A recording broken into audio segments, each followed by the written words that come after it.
I actually did some investigation to find out what happened to Warcraft 3 Reforged. How did it get from one of the most hyped games at BlizzCon into, well, this. And this, by the way, is absolute nightmare fuel. If you were to tell me 4 years ago that this is a Blizzard cinematic, I would think you're pulling my leg. It looks worse than what some random YouTuber would do with the stop animation camera. It is beyond atrocious. So apparently what happened is that initially the company wanted a small team of developers to make the game, basically to invest as little money as possible and have a lot of profit. But because of the hype around the game, because a lot of people were excited and they were happy with it, the marketing team, they wanted new features. They wanted to hype up the game a lot more. So now that small development team with limited resources had to bite more than they can chew. And I want to stress out, do not blame the developers for this. Okay, the developers at Blizzard, from what I know, are very talented people and they put a lot of soul and effort into their work. The problem is with the marketing team. The problem is with the people at the human resources. They're the cancer that are eating away the gaming industry.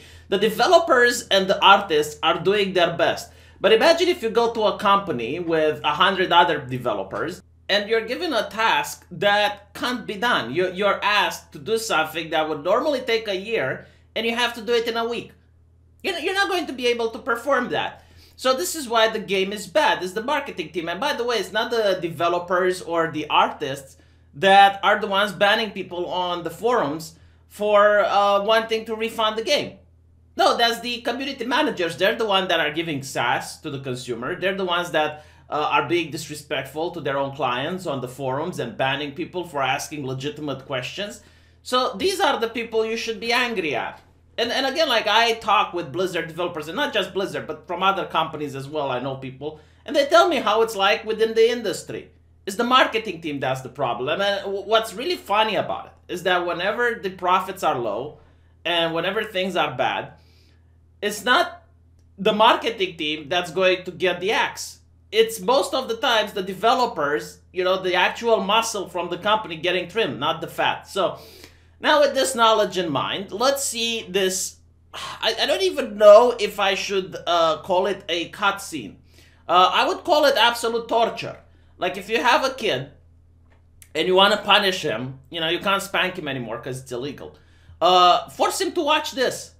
And this is how you educate your child. You know, whenever he does something bad, like he plays ball in the street, he plays with matches, you know, he does something that you know it's wrong, you know, maybe he does some marijuana and you want to punish him somehow so he doesn't do it again. Force him to watch this cutscene.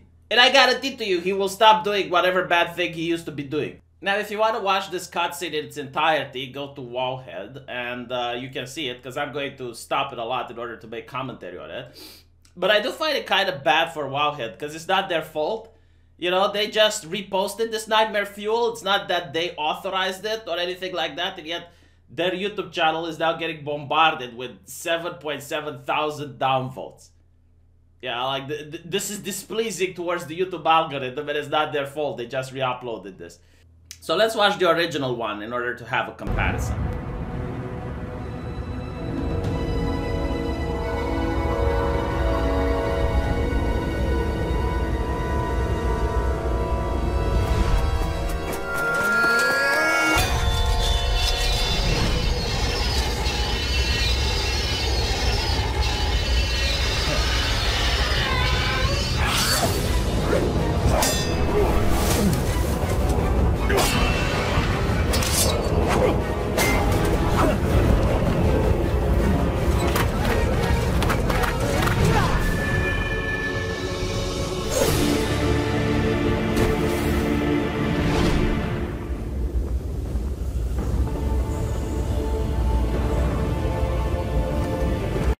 Okay, so it's not amazing. It's not something like a cutscene that's used outside the game and requires a lot of production value. It's something that was done with the in-game engine.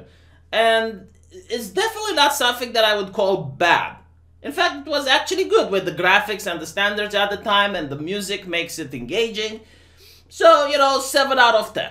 That's what I would give it. Now, let's see the actual 2020 reforged cinematic using current day's graphics and current day technology.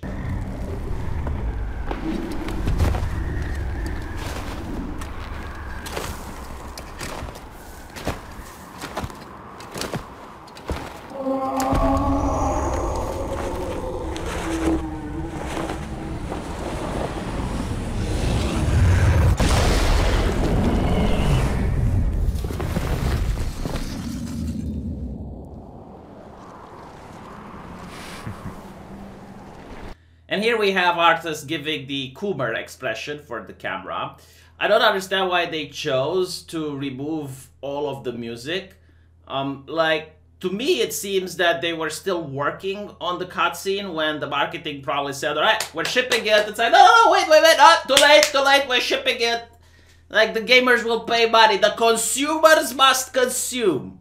The consume must flow, regardless of the damage to your IP that this will do by shipping an unfinished product. I mean, you might say, well, V, it's a lot cheaper not to add music. And I would be like, okay, but I'm not asking that they should create something specifically for this cutscene. But surely Blizzard has a vast library of music they already own. You would think they could take something from some other game and put it into this, in order to make something that's more enjoyable, but no. The fact that Arthas is smiling here, and you're going to see Ilidan is smiling too at a later point. It's like, what on earth is going on? The story is that the Lich King was dying, and Arthas was losing all its power. It's only at this point that the Lich King, in a last-ditch effort, tries to give Arthas all of his power, like the last remnants of his power, in order to save him from Ilidan, who casted this spell that created an earthquake and shattered the Frozen Throne. So it's really a battle for survival for Arthas here. Why would he be smiling? Doesn't make any sense. It kind of robs away from the gravitas of the scene and makes it look like Arthas is some comic book villain going like, I finally got you where I wanted, Ilidan. And Ilidan is like, I finally got you where I wanted, Arthas. Am I the only one who finds this ridiculous? And not to mention, like, where did Ilidan come from? Like, there's this weird sound and all of a sudden, bloop, he comes from the heaven. You know, in the original scene, he was already there. It kind of makes sense because he made this base in front of the Frozen Throne so Arthas can't get in. And he had to go through him in order to get to the place, but now it's like, oh, well, out of the heavens, Illidan's descends. It's like, okay, right, fine. Let's see. And by the way, this is only the good part of the cutscene. Now we're going to go into the most ridiculous thing.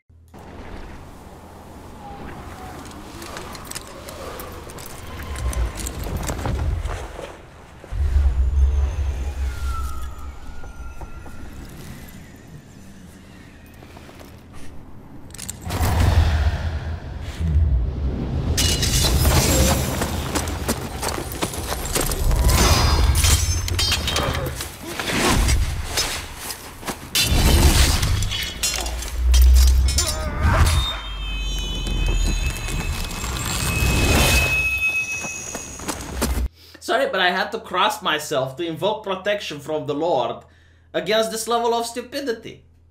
So, first of all, is it Arthas or arthritis? Because I can't tell. The way he moves makes him look like an old man that is definitely trying to get to his wheelchair on time.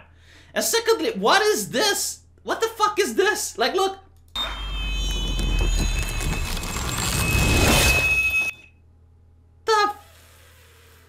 Maybe I shouldn't curse because the algorithm doesn't like that. See, this lowers my immune system for Corona-chan. I genuinely do not understand how someone looked at this and said, yeah, it's okay. We are going to ship this as a product. We're going to make this and charge people money for it. It's insane.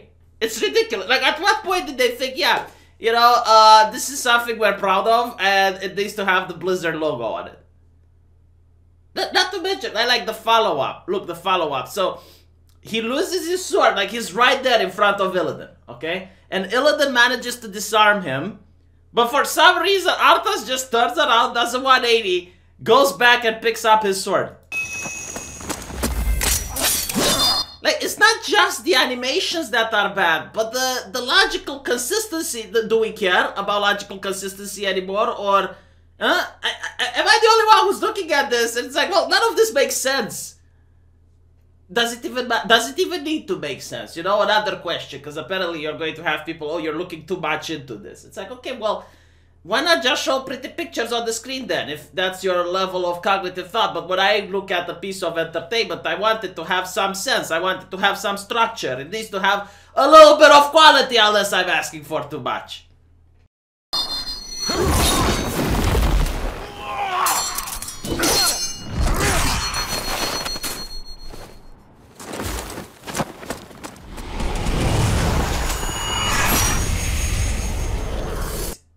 Gee, I wonder where I've seen that scene before. Oh, I see. Oh, okay. Seriously, the part where some guy wants to cut someone out and the guy just dodges under, Matrix style. I can give you like 5 or 6 games like Guild Wars intro cinematic, and I could even think of others like Mortal Kombat. Why are you copying things that are popular? It's okay to copy things, but try to get something that's obscure, that not a lot of people seen it. But again, like, I have seen that scene in so many games and in so many action movies and TV shows that really it's shameful. It shows that you lack creativity. Anyway, you know, this is just a little bit of a nitpicking.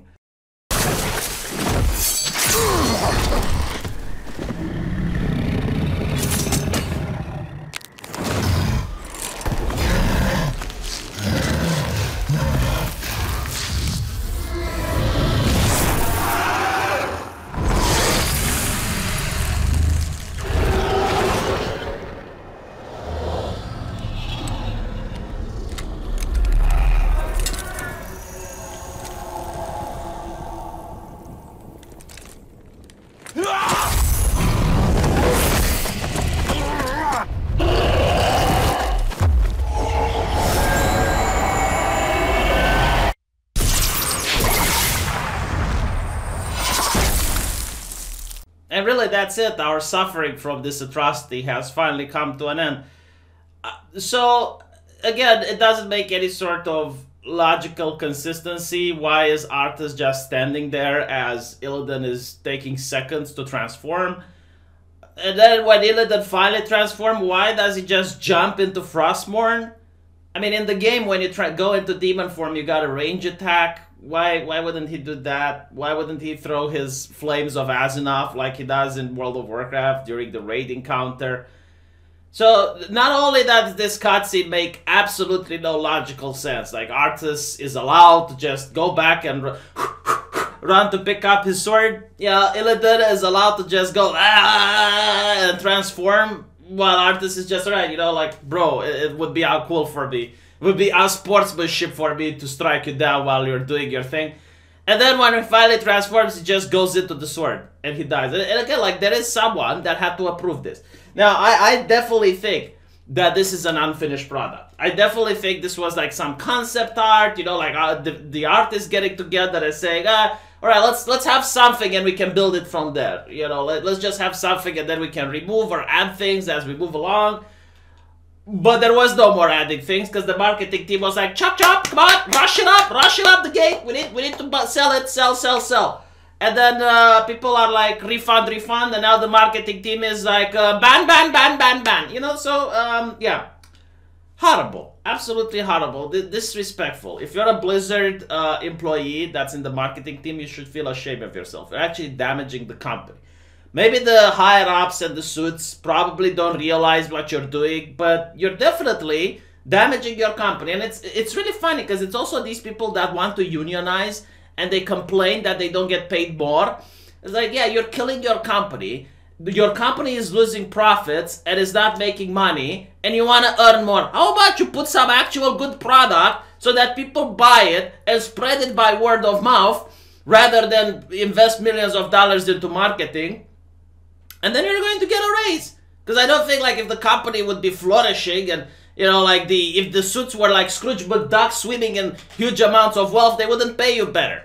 Because if the company was doing so well, then obviously their employees are valuable, which means that they need to keep them from other companies paying them more and stealing them. It's shameful to see what has happened to Blizzard. It really is. And I guess this will be my last video on Warcraft 3 Reforged. So unless something major happens. But let me know what you think in the comment section, and I'll see you guys there.